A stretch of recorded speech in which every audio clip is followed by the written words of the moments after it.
Could barely wake up this morning. Turn the studio. Okay, no, we don't need green lights on at 6 a.m. Actually, we don't need the studio light on at all. Good morning, everyone. 6:55, October 1st. I set my alarm for 5:15 and I didn't wake up till 6:30, just like this tripod. I don't know, pushing the alarm, not ready to wake up, but we're here. Hair's too fluffy this morning. What are we talking about today? Today, I wanted to talk about procrastination and how fancy we get with procrastinating things. So see, right now, I could show you some of my YouTube idea, strategy, process, but I feel like, is it ready to share? Should I share this? Am I just kind of already talking before I even know what I'm going to say? That's why I do this YouTube process. The YouTube process right now is, more just, this morning I'm just like chatting with Claude to try to work through some ideas. I have this whole thing right here I could show you. Let me go to my sprint page. You guys like that sprint video? I should probably make some more about the sprint video stuff. But I've got my sprint. See if people can see the screen. I've got my entire sprint here. Yesterday we did work boots versus suits. Today we are doing overcoming launch procrastination. That is the idea.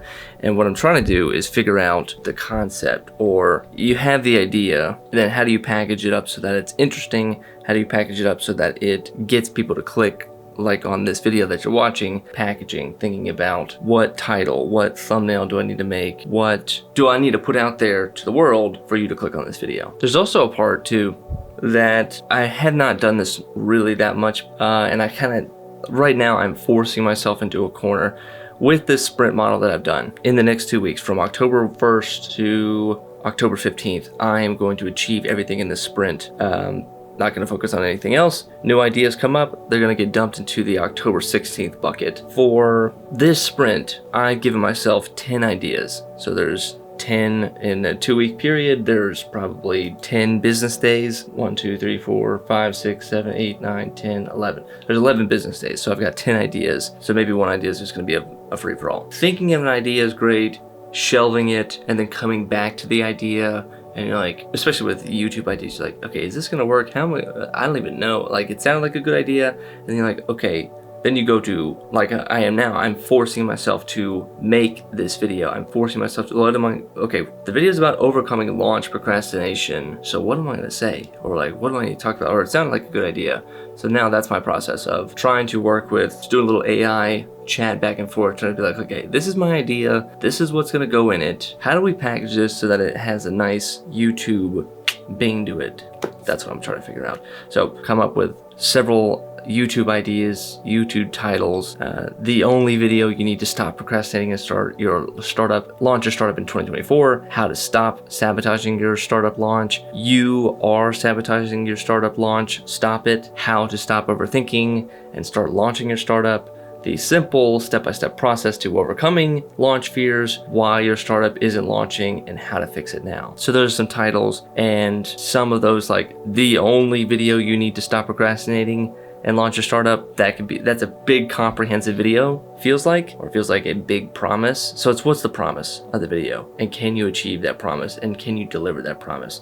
I like that. I like the challenge of like, this is the only video you need to stop procrastinating and to launch your startup. Okay, got that.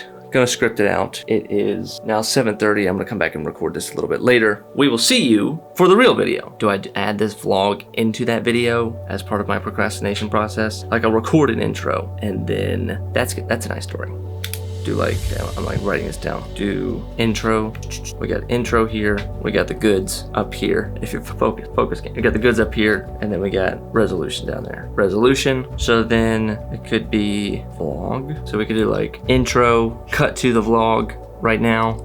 I'll probably chop this vlog down. There's a lot of rambling in this vlog, I realize. Cut to the vlog. And then once I've hooked people with kind of like, oh, what's this guy? What's this story about? Then deliver the goods. All right, here, deliver the goods, talk about procrastinating and getting out of your own way. And then do a resolution. I think it could be a nice video, nice storyline. Okay, so what you're watching right now is the meta part of the video. Of this video is a go-to-market metaphor for you not procrastinating. So now that I procrastinated long enough. Let's go to the actual goods. Look, I know that launching can seem like an impossible task, and there are a lot of large mega corporations that make it seem that a launch is a one-time thing. It is the most biggest, baddest, most expensive thing that you could ever do. But I want you to lower your bar and your mental threshold on what you think a launch is. A launch does not have to be the end-all, be-all, next revolution of your company. It just has to be a big, exciting event where you share your updates about your company, where you talk about what it is that you've been building, and you put that out to the world, and you just make a lot of noise with it. And you don't have to hold it in reserve for once a year, twice a year, 4 times a year, only on specific holidays. If you have some kind of update, if you've gone from 1.1 to 1.2 of your software, or even just from 0 to 1, that is a big enough moment that you can share, and that you don't have to keep procrastinating, that you don't have to feel like you're not worthy enough, or feel like this isn't that big of a deal, or like who am I to say, who am I to launch about this? This isn't really that big of an update. It is. It really is.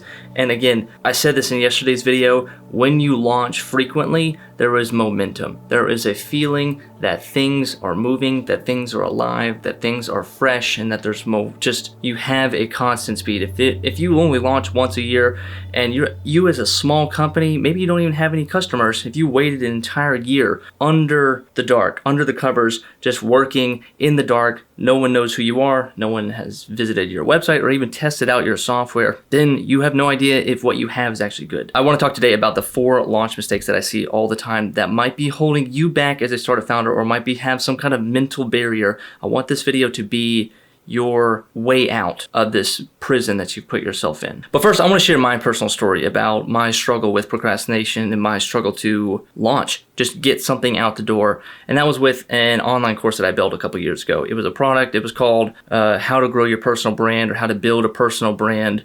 I had been studying that. I knew a lot about personal branding. Looking back, I only had like 500 subscribers, so I don't know if I was like totally qualified to be talking about personal branding. But that aside, I tried to put every little thing to make this course as perfect as possible, to make this product as clean and polished, and just really just make it this awesome customer experience, so that when people got in there, they had these rich lessons, deep courses, deep lessons. I think I had 11 lessons in there, each of them 30 minutes long, teaching you about the concepts of growing your personal brand. And I filmed it in a studio. I filmed it on high resolution 4K. I lit everything, studio lighting, studio production audio, and had animations and slides, and I just put so much production value into this product. And the course ended up, probably spent at least 4 weeks planning it, 8 weeks recording and editing and writing the scripts.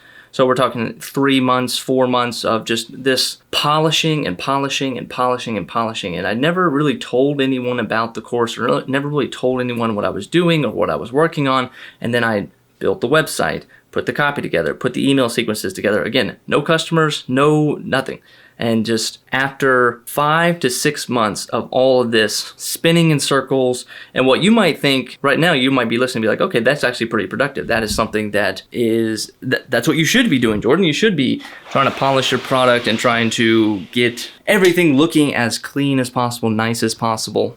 Because yeah, you want to make a good impression on your customers. You want to have a good customer experience. But I failed to launch fast enough before I put all that work into it. I think I should have just done a beta product. I think I just should have done some kind of small micro version of this, because after all that, after 5 to 6 months of working in the dark, not talking to any customers, not getting any customers, I hit publish. I made a couple social media posts, I made a couple YouTube videos about it, and nothing. No customers, no one really bought it. I ended up taking the price of the course from $200 down to $100, down to $50, down to $25, down to $10, and then I ended up just making it free as part of a bundle if you bought this other course that was actually more popular. And so it just became this like free add-on bonus. It didn't even become like its own product. And I had spent 6 months building it. And I did not talk to customers. I did not launch. I did not do a micro launch. I just spent all this time wasting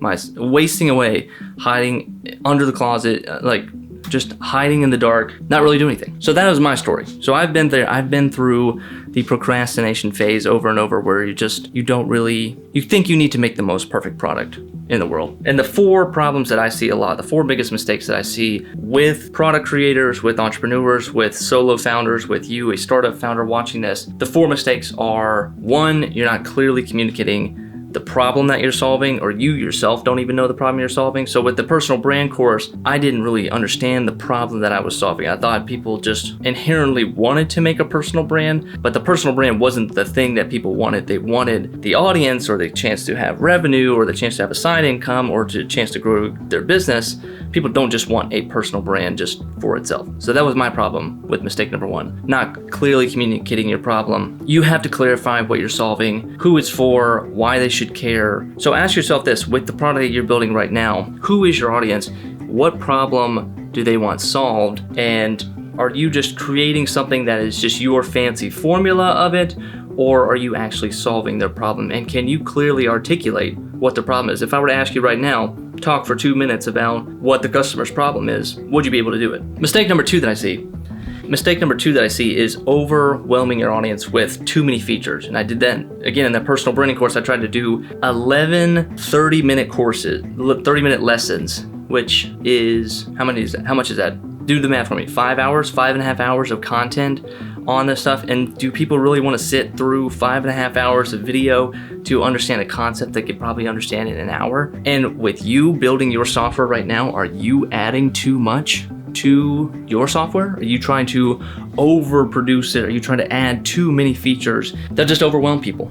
Yes, have a robust app. Yes, have a cool app that gets people excited to use it, and there's things to go through, and hey, you can do this, so you can also do this. I think that's worthwhile. But are you just adding features to just pack it in when really you should be focusing on the core features? If you were to talk to your friend who doesn't give a shit about your app, who doesn't care really, or you're in an elevator with somebody, and not an elevator pitch, but if you were to talk to someone like, what does your app do? Or like, what are the top 2 features that if you were to strip everything away, you could not live without these top 2 features? That's what I want you to think about with your launch, and knowing if you're good enough. If you have those top 2 core features, or 1 core feature, that is good enough to make a launch, because that's what's solving your customer's problem. And people want to know about that, and people want to hear about that, and you need to get the word out. You need to talk to folks about it. And when you add too many features, and you're not focusing on 1 feature or 1 top 3, top 2 features, you're overwhelming them, and then your customers aren't really sure what matters or why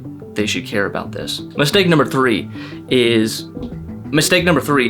focusing too much on the polish, focusing on being too cool, or you, like we just said at the top of the video, you looking out at Fortune 500 companies, big mega brands, billion-dollar companies, venture-backed companies, and going, well, I need it to look like that. If my company doesn't look like that, or if my launch doesn't look like that, then I'm not going to launch at all, or I'm not going to, what's even the point? Like a couple emails and a YouTube video, that's not a launch. I need to have billboards. I need to be on a bus stops, and I need to be on Times Square's big bulletin board and just show off myself and have this big mega Super Bowl commercial. And if I don't have that, and if I don't reach that level of polish, or if my website doesn't have that level of polish, I gotta hire award-winning website designers. And if I don't have any of that, then I can't launch. I can't put myself out there because I don't want it to look ugly. I don't want it to feel amateur, or I don't want people to think this website sucks,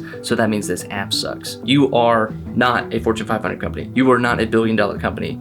You have what you have, and maybe you can scrap together what you can, but you have the tools right now, and it's just focusing on what you can do today. It's focusing on what you can build this week, what kind of launch package, plan, emails, videos, a landing page. What can you package together? A product hunt launch. What can you package together this week and get it out there, and not worry about trying to act like this billion-dollar company. Yesterday's video we talked about work boots versus suits, and trying to pretend to be something you're not, and you thinking you can outsmart your customers and pretending to be something you're not. You cannot pretend to be a billion-dollar company. So don't even bother. Your customers know you're only making $1,000 a week off this website. They know. It's okay. They're not judging you for that. They just want to know if the app that they sign up for and pay $5 a month for is going to solve the problem that they signed up to solve. And if it doesn't solve that, then that's a different problem. The last mistake is really tough because I still to this day don't quite know how to solve this, and I'm not a psychologist. I'm not a therapist. The biggest mistake I see with founders failing to launch, or the reason why you're procrastinating, is you're the reason. You're the mistake. The founder is the one that gets in the way of the launch. They procrastinate. They believe that everything has to be perfect. There's imposter syndrome. They don't believe that they are good enough. When before, you were the one. When you started out on this journey, you believed that you were the one. You believed that you had the balls to do this, that you had the guts to do this, that you went against what your family thought, that you went against what your friends thought, that you went against what your colleagues thought, and you just said, you might have quit your job already, but you were that one. You were that founder that believed that they can do this. You were that person that believed that I have the solution. I'm going to build this. There's nothing else in the world like this. This problem still exists, and I'm going to be the one to solve it. You had those. You had that passion. You had that almost anger a little bit, and you let things get in the way. You put the crap, you put the emotional baggage, you put other people's voices in your way, in your path, and you had a clear path. You had a clear, fresh, clean sidewalk. All you have to do is just walk in a straight line and go launch your product. But you've added all these barriers and obstacles and just shit in the way that is stopping you from moving forward, that has paralyzed you for some reason. Again, thinking you have to be perfect, thinking that you have to be this mega founder. Like, if I'm not the top 10 CEOs of the world, then I can't even show my face around this. I can't even, what's the point? What's the point of even talking about my product? Because if I'm not good enough, you have to believe you're good enough. You are good enough. You are hundreds of miles ahead of the people that you're afraid of, or the voices that are in your head. You are hundreds of miles ahead of them. So let's wrap up the video. Let's talk about now, how do we get out of our own way? Number one, you need feedback. You need feedback as much as possible. And no, I'm not talking about customer reviews or like have your friend be a beta tester. I'm talking about you need to put something out into the world and see if the audience accepts it. See if they spit it back out. See if they give any kind of inkling that this is interesting, or any kind of, going from 0 comments on a post to 1 comment, or 0 likes to 1 like, or 0 views to 1 view, 0 email opens to 1 email open. Do people give a shit about what you have to say, or what you're doing, or what you're thinking about building? Because don't run into the same mistakes that I ran into, where you spend all this time writing out all these elaborate ideas, building everything, spending 6 months, and then 6 months later you launch and nobody cares. Nobody gives a shit. Because you didn't know. Had I just built something lesson 1 and put it out in a week, and people are like, wow, this is great. You're like, okay, cool. Maybe I'll go write out lesson 2. I put lesson 2 out there. People like it. Can you do the same thing? Can you do just 1 feature? Put it out there, see if people like it. Okay, they like that. Maybe I'll do a 2nd feature. Number 2, how to get out of your own way. Remember, like I just said, you are 100 miles ahead of the people that you're afraid of. The people that the negativity, the people that complain, the people that hold you back, the people that want to live a simple, basic life and are jealous of you, or jealous of not even your success, or just jealous of the fact that you have the courage to step forward and the courage to do something like this. You are already 100 miles ahead of them. So you don't need to worry about them. You don't need to worry about their opinion. You don't need to worry about, well, what are they gonna think? Because it doesn't matter. Because whatever they're doing, you've already done that. You're already way ahead of that. You've already gone through that process. You've already built up the courage to say, I can do this and I am going to do this. And the next thing, copy, paste. What we forget, or what we as entrepreneurs, we have to, when we're building a marketing strategy, when we're building a launch strategy, or how should we go, what's our go-to-market strategy for this, we think we have to come up with some totally original plan, something that's never been done. And the secret that the top marketers do, and the secret that all top startups do, is they just do the same formula, or they find somebody else's formula and say, we're gonna do that. So you need to find somebody's formula. You need to find a launch formula, how to launch your startup, some kind of simple formula that you can take, copy paste it, and not have to think about it, because people have already done this. There are recipes out there that people have tested out hundreds of times on all different types of products, startups, SaaS, ebooks, physical products. They've tried everything and they've tested out and they've got all the kinks worked out with their launch recipe. So all you have to do is just pick it up, open the book, and say, okay, step 1, step 2, step 3, step 4. That's all you have to do. You don't, and that takes the burden off you as a startup founder. You might be a technical founder. You might think that marketing is gross. You might think that I just am not a marketer. I don't have the ability to do this, or I don't want to do this, or just I want to launch and I just want to get it out of the way. There are recipes out there. There are formulas out there, kits that you can download to just make it simple. Not have to worry about it, not have to think and be original and have this original launch strategy. There's people have already been launching for dozens, decades now. They figured it out. Just use what they figured out. And the last one. You have one life. Let's get a little dark here, because I like some dark humor. I like some dark outlooks on life. You've got one life to do this. Are you gonna wait till you're 80 to do this? Are you gonna wait till you're in your 70s to launch this? When were you going to do this? This is it. This is it. This is life. This is all you got. So what are you going to do? You have one life to knock this thing out. You have one life to test this out. You might be in your 20s, you might be in your 30s, you might be in your 40s. And you're working on this one little side project, side startup that you don't, I'm getting around to launching it. I'll launch it soon. Or what if things don't turn out the way you thought they would? Or you let life control you rather than you putting your foot down and controlling life. You've got to step up. You've got to say, this is it. I'm going to launch. I'm going to do this. What's the worst that can happen? Nobody buys? Cool. Nobody's buying right now anyway, so I might as well launch. No, I have no customers right now? Cool, if I launch and I get no customers, then I've learned about launching and how to get some feedback and how to talk about my product a little bit more, and I've become a little bit more articulate, and now I've got some cool videos that I can share about my product. Is that the worst thing? You're gonna get ridiculed? Are you gonna get banned? Are you gonna get shut down? Why? You think people really care about you that much? Or like, that you are the focus of attention, that once you launch that you're gonna get the entire world's attention? It doesn't work like that. So launch, put down whatever plan you're doing, put down whatever YouTube video you're watching, except for this one. Once you finish watching this video, this is your plan. This is your permission to keep going. You've already done the thinking. You've done too much thinking. You've done overthinking. Find a recipe that works, go execute it, and don't make the launch such a big deal in your life. Like, do it, get it over with, and get back to business. Damn. Okay, the next video that I want you to watch is this right here. Yesterday I talked about work boots versus suits and which style of marketing is more effective for your startup. Click right here.